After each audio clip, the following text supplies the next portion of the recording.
Assalamualaikum warahmatullahi wabarakatuh. Hai semuanya, apa kabarnya? Semoga selalu dalam keadaan sehat dan tetap semangat. Hari ini kita akan belajar materi pertama dalam mata pelajaran ilmu pengetahuan alam. Hari ini kita akan membahas tentang objek IPA dan juga pengamatannya. Apa itu objek IPA dan bagaimana pengamatannya? Yuk kita bahas.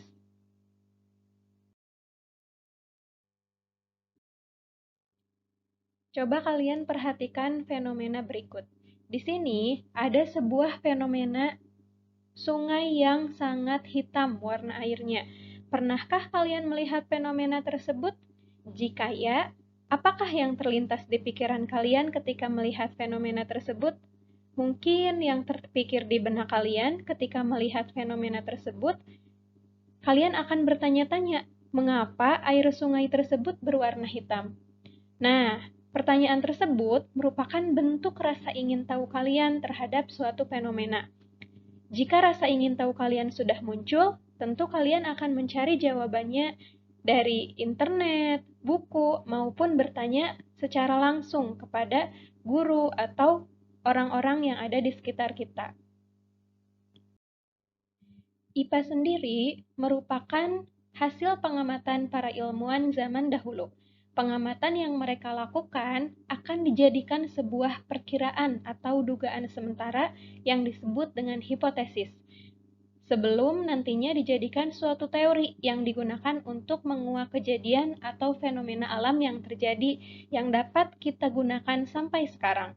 Pengamatan dalam IPA dapat dilakukan melalui kegiatan metode ilmiah.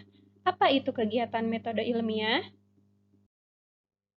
Metode ilmiah atau dalam bahasa Inggrisnya disebut scientific method adalah proses berpikir untuk memecahkan masalah secara sistematis atau bertahap, empiris, berdasarkan data yang objektif dan terkontrol. Kemudian, dalam metode ilmiah, ada 5 langkah yang harus kita laksanakan. Yang pertama, merumuskan masalah atau merumuskan suatu pertanyaan ilmiah yang bersifat terbuka. Yang kedua, merumuskan hipotesis atau dugaan sementara. Yang ketiga, mengumpulkan data atau mengumpulkan sumber informasi baik dari hasil wawancara maupun pengamatan langsung. Yang keempat, menguji hipotesis. Artinya, melakukan eksperimen terhadap hasil-hasil data yang dikumpulkan. Dan yang kelima, merumuskan simpulan, yaitu simpulan dari hasil pengamatan yang telah dilakukan. Contoh penerapan metode ilmiah. Yang pertama, proses merumuskan masalah. Di awal, tadi kalian melihat air sungai Citarum berwarna hitam. Nah, rumusan masalah ini merupakan suatu pertanyaan yang muncul dari fenomena yang kalian lihat. Misalnya, mengapa air sungai Citarum berwarna hitam? Kemudian, yang kedua, merumuskan hipotesis atau dugaan sementara. Kalian menduga bahwa air sungai Citarum berwarna hitam karena tercemar oleh limbah. Oleh karena itu, kalian mengumpulkan data-data dengan cara mengamati lingkungan yang ada di sekitar sungai. Dan kalian akhirnya menemukan bahwa di sekitar sungai terdapat pabrik celana jeans dan pipa pembuangan limbah, serta pembuangan sampah organik dan anorganik dari warga sekitar. Yang keempat, setelah kalian mengumpulkan data, kalian mencoba untuk menguji apakah betul limbah pabrik tersebut menyebabkan sungai menjadi warnanya hitam. Akhirnya kalian mengambil sampel dari air limbah dan kemudian dimasukkan ke air bersih. Ternyata air bersih tersebut berubah warna menjadi kehitaman. Itu merupakan uji hipotesis atau melakukan eksperimen dari hasil yang kalian temukan. Dan yang kelima, merumuskan simpulan.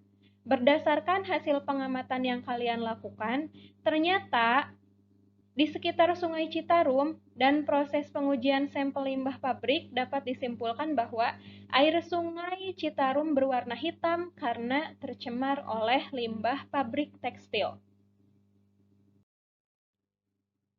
Itu merupakan metode ilmiah dalam pengamatan IPA. Dan sekarang, apa yang menjadi fokus pengamatan ilmiah dalam IPA? Ada 4 fokus pengamatan ilmiah dalam IPA. Yang pertama, fisika. Fisika meliputi penyelidikan tentang berbagai gejala alam fisik yang dapat kita lihat. Contohnya, perubahan wujud, perubahan energi, fenomena cahaya, perpindahan panas, dan sebagainya. Yang kedua, kimia. Kimia meliputi penyelidikan tentang penyusun dan perubahan zat atau yang berhubungan dengan reaksi kimia. Contohnya, proses perkaratan pada besi, larutan asam, basa, garam, dan sebagainya. Yang ketiga, biologi. Meliputi penyelidikan tentang sistem kehidupan, mulai dari ukuran yang kecil sampai dengan lingkungan yang sangat luas.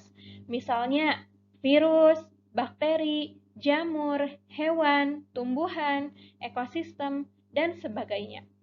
Yang keempat, ilmu bumi dan antariksa. Meliputi penyelidikan tentang asal mula bumi, perkembangan dan keadaannya, serta bintang-bintang, planet-planet, dan berbagai benda langit yang ada di jagat raya. Lalu, sebagai seorang pengamat, apa yang harus kalian miliki? Yang harus kalian miliki adalah sikap. Sikap dalam metode ilmiah. Yang pertama yaitu memiliki rasa ingin tahu yang tinggi dan kemauan untuk belajar. Yang kedua, jujur dan juga objektif. Artinya, apapun yang kalian dapatkan harus kalian sampaikan dengan sebenar-benarnya. Yang ketiga, terbuka dalam menyampaikan hasil pengamatan dan mau menerima masukan. Yang keempat, toleran atau menghargai pendapat orang lain. Yang kelima, optimis dan juga tidak pantang menyerah. Dan yang keenam, berani untuk menemukan hal-hal yang baru. Sekian untuk materi hari ini. Ibu memiliki satu kata-kata mutiara untuk kalian. Lihatlah alam lebih jauh dan kalian akan memahami segala sesuatu dengan lebih baik. Yuk kita mulai peduli dengan lingkungan sekitar kita. Tetap semangat dan jaga kesehatan. Terima kasih semuanya. Assalamualaikum warahmatullahi wabarakatuh.